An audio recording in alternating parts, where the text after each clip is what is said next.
L-Odwa tajba, illum it-23 ta' Novembru nilqakom għal din il-qudiesa li qed issir mill-iskola ta' St. Dorothy's f'Ħażebbuġ. Jiċċelebra din il-qudiesa l-Arċisqof Charles Scicluna bis-sem ta' wħud mill-istudenti u l-impjegati ta' din l-iskola tal-Knisja.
Fl-isem tal-Missier u tal-Iben u tal-Ispiritu Santu Amen. Il-paċi magħkom.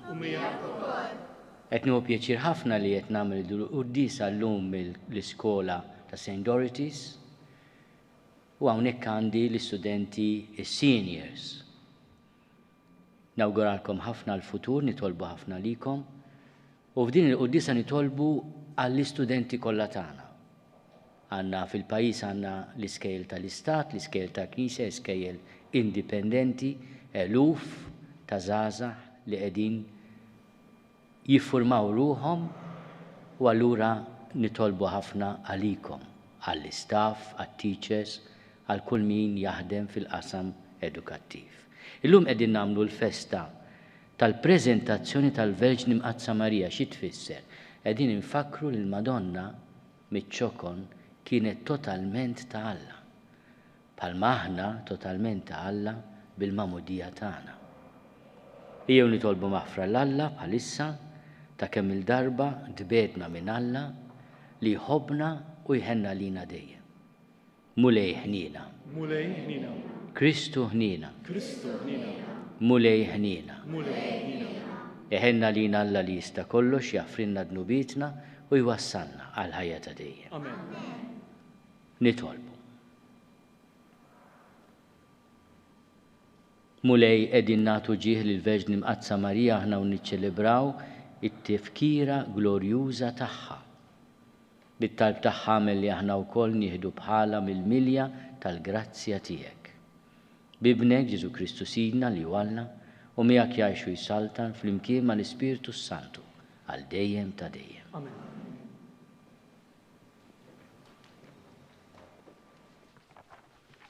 Qari mill-ktieb tal-profeta Zakarija. Ajjad bil-ferx u nfex fil-għena, bint Sion, għaliex arani ġej biex nagħmar f'nofsok din il-kelma tal-mulej. U kotra kbira tal-ġnus jingħaqdu dakinhar mal-mulej.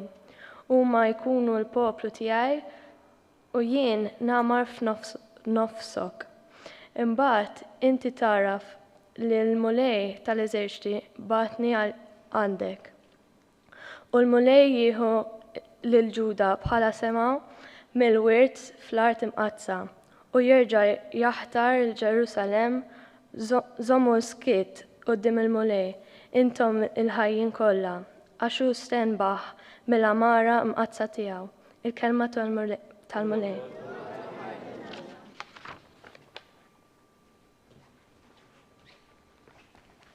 Salm responsorjali. Ħinja int Verġni Marija li ġibt fid-dinja l-bin il-Missier Etern. Flimkien. Ħinja int Verġni Marija li ġibt fid-dinja l-bin il-Missier Etern. Ruħi tfaħħar il-kobor tal-mulej u l-ispirtu tiegħi jifraħ falla s-Salvatur tiegħi. Għax u xeħet għajnej fuq iċ-ċokan tal-qaddeja tiegħu. Iva, min issa l-qoddim, kull nisel jibda jsejjaħ li ħinja. Int Verġni Marija li ġibt fid-dinja l-bin il-Missier Etern. Għax is-Setani għamel miegħi ħwejjeġ kbar. Qaddisu l-isem tiegħu. Il-ħnina tiegħu tinfex f'kull żmien fuq dawk li bżaw minnu flimkien. Ħinja int Verġni Marija li ġibt fid-dinja l-bin il-Missier Etern. U wera l-qawwa ta' ġriequ, xeret il-dawk li huma mkabbra f'qalbhom. Niżel is-Setana minn fuq iċ-ċon tagħhom u qolla ċkejknin. Mela b'kull ġid il-minnu bil-ġuħ u l-onja tbathom il-barra b'xejn flimkien. Ħinja int Verġni Marija li ġibt fid-dinja l-bin il-Missier Etern. Ħaħsib Iżrael għaddej tiegħu, għax ftakar fil-ħnina tiegħu bħalma wiegħed lill-missirietna biss Abram u nislu għal dejjem. Flimkien, ħinja int Verġni Marija li ġibt fid-dinja l-bin il-Missier Etern.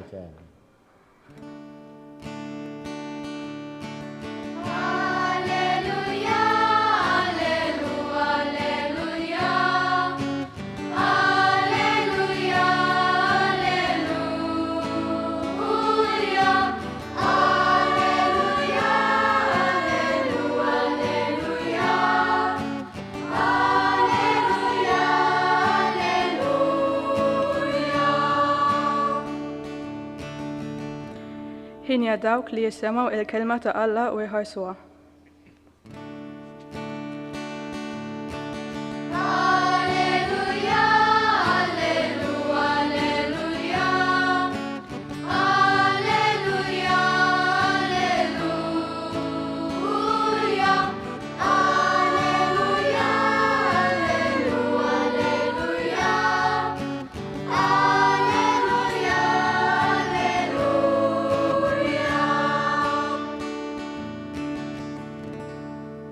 Il-mulej ma'kom. Qari mill-Vanġelu ta' San Mattew.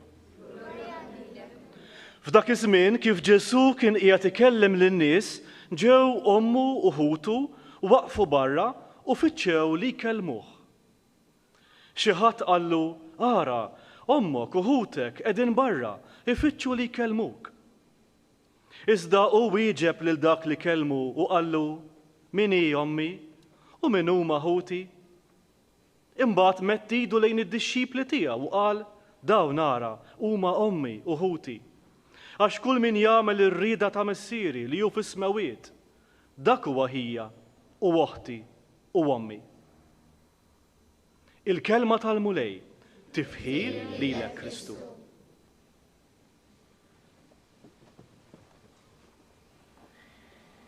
Il-Vanġelu li għadna kemm smajna jatina iż-żewġ familji ta' Ġesu. Ġesu kellu l-familja naturali tiegħu, kellu l-mama tiegħu, u allura permezz tal-mama tiegħu Marija ta' Nażaret kellu wkoll il-qraba. Fil-Vanġelu nafu li il-mama ta' Ġesu kellha qraba tantu hekk li waħda minnhom li msejħa oħt Marija, oħt ommu, kienet ħdejn is-salib ta' Ġesu. Imma anke uħud mid-dixxipli kienu relatives, kienu qraba ta' Ġesu. Uħud mill-appostli imsejħin aħwa ta' Ġesu għax aktarx kienu jiġu mill-familja ta' Marija kuġini tiegħu. Imma llum Ġesu jitkellem dwar ommijiet u aħwa differenti. Qed jitkellem dwarna. Li aħna nsiru ommijiet u aħwa ta' Ġesu jekk nobdu lill-missier. Fil-fatt meta għallimna nitolbu hekk. Missierna li inti fis-smawiet jitqaddes ismek, tiġi saltnatek, ikun li trid int kif fis-sema hekk da fl-art. L-ewwel għallimna li indirizzaw lill-Alla bħala missierna. U għalinna intom il-koll aħwa. Imma wkoll qed jgħidilna li aħna nistgħu inwasslu il-preżenza tiegħu, allura nsiru ommijiet ta' Ġesu, jekk aħna nkunu nies li nieħdu bis-serjetà l-kelma tal-missier u nagħmluha. Tgħidli ma da xi jfisser. Xi jfisser inkun parti mill-familja ta' Ġesu? X'aħna qed nagħmlu festa lill-Madonna u qed niftakru li l-Madonna kienet totalment ta' Alla, imnisla mingħajr teba, ippreżentata lil mulej fit-tempju tfajla ċkejkna, iżgħar minnkom x'aktarx, u kienet iddedikata li tobdi lil mulej f'kull mument ta' ħajjitha. Meta mbagħad qrib ta' 16 sena l-anġlu jgħidilha inti se tkun omm Alla, x'taħseb? Tgħidlu ikun minni skont kentek. Hemmhekk hemm l-ubbidjenza ta' Marija lejn il-kelma tal-missier.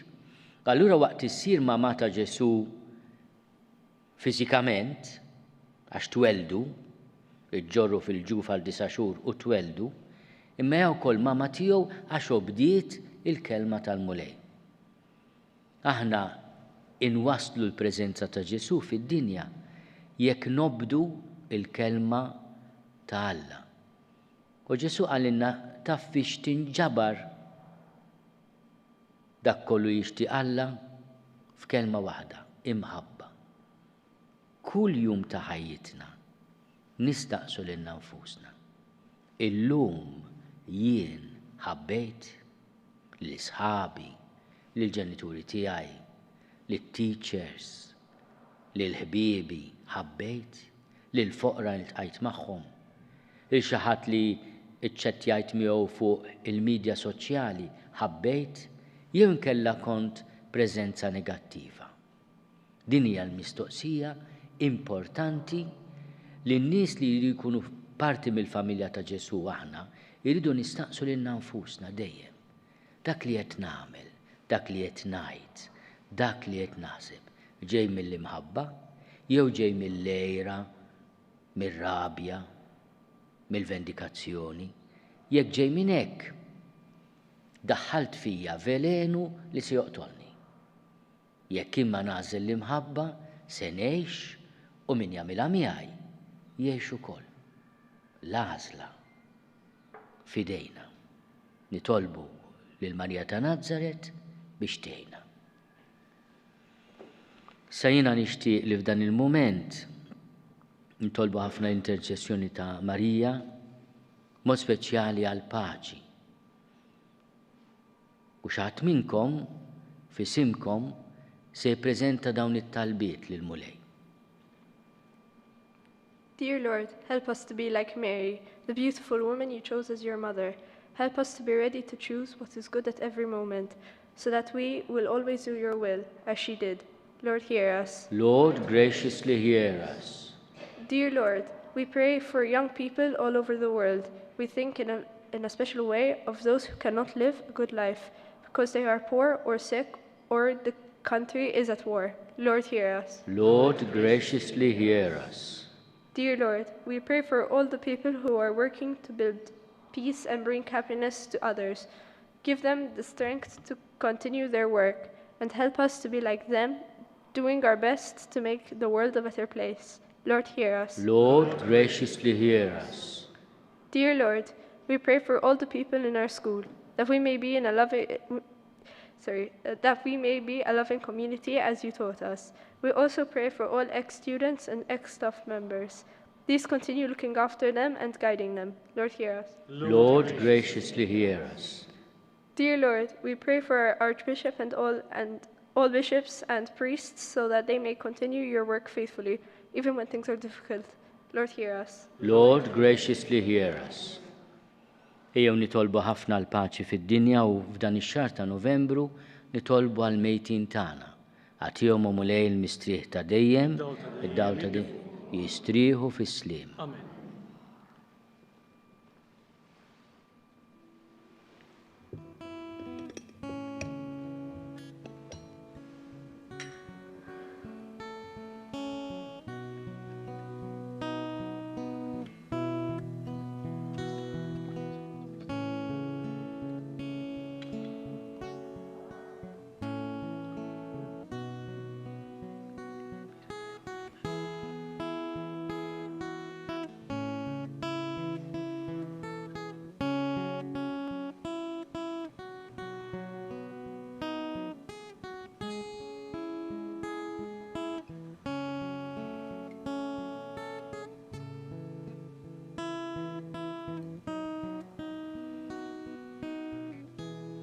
jitolbu ħuti biex is-sagrifiċċju tiegħi u tagħkom ikun joġob lill-Alla l-Missier li jista' kollox. Jilqa' l-mulej minn idejk is-sagrifiċċju għat-tifħir u l-glorja ta' ismu għall-ħtiġijiet tagħna u tal-Knisja mqaddsa kollha tiegħu.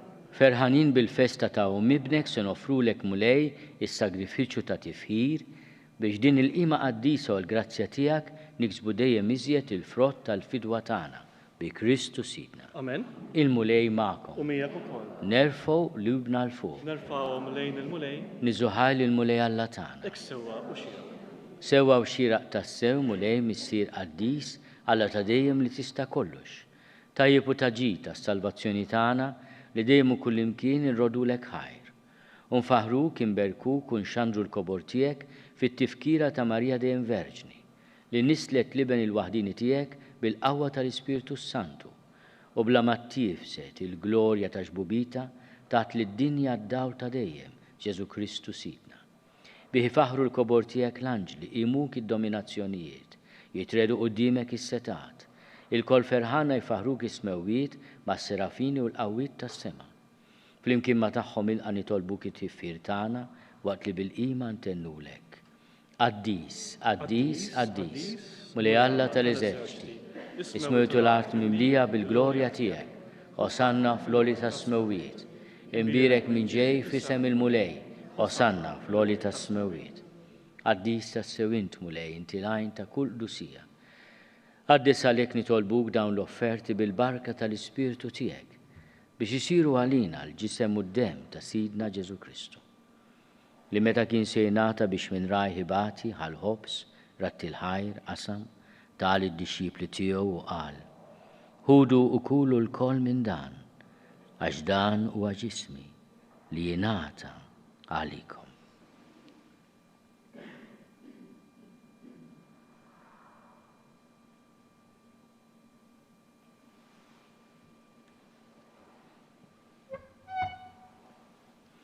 Ekku kol wara l-ikla ħal-kalċi reġerat il-ħajr, tal id-dixxipli tiegħu u qal: Ħudu u xorbu minnu l-koll, għax dan huwa l-kalċi ta' demmi tal-patt il-ġdid li jibqa' għal dejjem.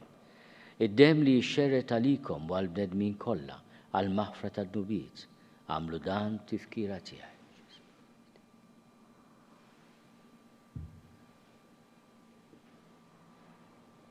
Dan hu l-misteru tal-fidi. Inħablu l-mew tiegħek mulej, inxandru bil-ferħ qawmin tiegħek, nistennewk sa ma tiġi fil-glorja. Għalhekk aħna nagħmlu dan tifkira tal-mewt u l-qawmin ta' Sidna Ġesu Kristu. Nofrulek mulej il-ħobs tal-ħajja u l-kalċi tas-salvazzjoni. U rodulek ħajra xoġbok tilqana u nquddimek biex naqduk. U miċ-ċokontana nitolbu li l-Ispiritu Santu jaqadna f'ġisem wieħed l-inna li nieħdu semm il-ġisem u d-dem ta' Kristu. Ftakar mulej fil-Knisja tiegħek imxerda mad-dinja kollha. Wettaqaf l-imħabba fl-imkien mal-Papa Franġisku, miegħi għaddej tiegħek mingħajr ma jistoqli, mal-Isqof Joseph li qed jgħinni, mal-Isqof Anton u mal-Ministri tiegħek kollha. Ftakar ukoll fħutna li raqdu bit-tama tal-qawmien, ftakar fil-mejtin kollha. Daħalhom quddiemek fid-dawr tas-seb tiegħek. Ħenna lina l-kol nitolbuk. Għati lilna wkoll il-wir tal-ħajja ta' dejjem, flimkien mal-Verġni mqazzom Malla Marija, mal-Arus tagħha San Ġusepp, mal-Apostli u l-Qaddisin kollha li jgħixu fil-ħbiberija tiegħek sa mill-bidu tad-dinja. Għal milli magħhom infaħruk u nsebħuk Ġesu Kristu ibnek. Bi Kristu, ma' Kristu u fi Kristu. Jingħata lilek Alla Missier li tista' kollox, flimkien mal-Ispiritu Santu, kull ġieħu glorja għal dejjem ta' dejjem. Ejjew nitolbu. Kif għallimna u ridna nagħmlu liben ta' Alla Ġesu għas-salvazzjoni tagħna. Missierna li inti fis-smowwiet jitqaddes ismek tiġi saltinatek. Ikun li trid int kif is-sema hekk fl-art.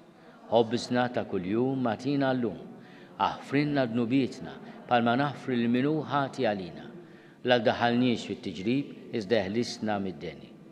Eħlisna nitolbuk mulej minn kull deni. Għatina fit-tiebu ħnina tiegħek il-paċi fi żmienna biex inkunu ħielsa dejjem mid-dnub u mħarsa minn kull inkwiet.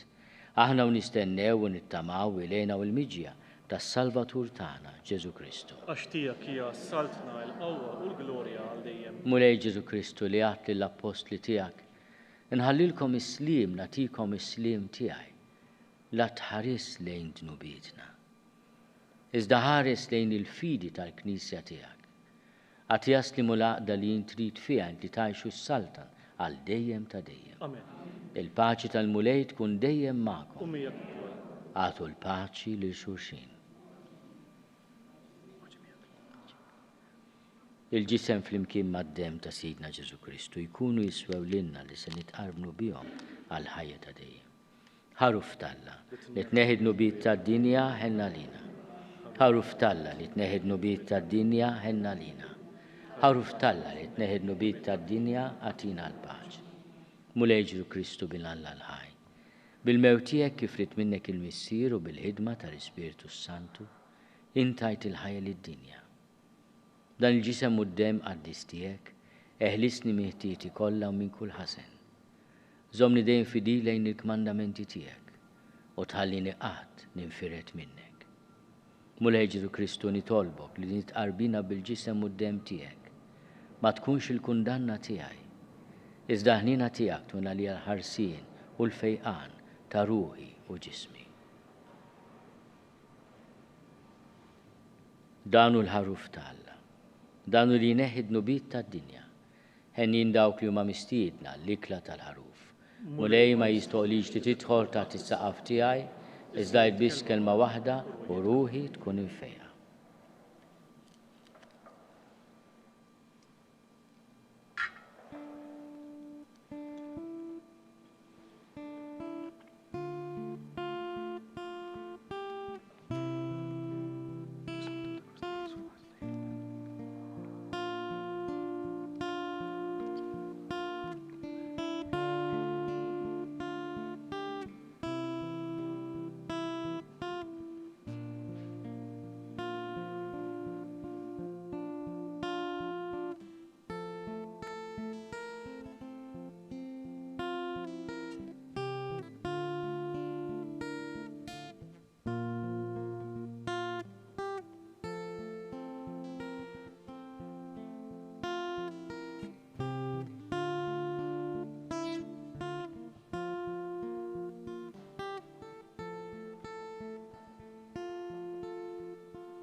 Lord Jesus, bless our schools so that it will always be filled with your love. Help us develop our gifts and learn how to use them to bring happiness to others. In a special way, help us Give our love and compassion to those who need it most, both within our community and also outside school. We want to recognize you and love you in all the vulnerable people we meet, so that we will truly live St. Paula's ideal. We ask you to guide us so that we will always keep Mary, our mother, as our role model, especially in her resolve to do your will at all times. Amen.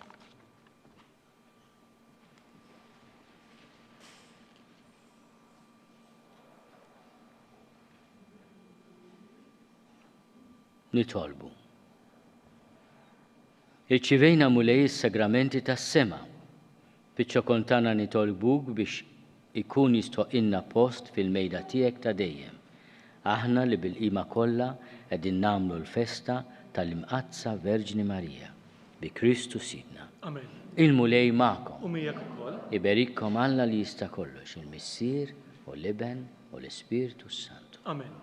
Morru fil-paċi ta' Kristu. Inroddu ħajk.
Wasanna fit-tmiem il-qudiesa tal-lum immexxija mill-Arċisqof Charles Scicluna mill-Iskola ta' St. Dorothy's f'Ħażebbuġ.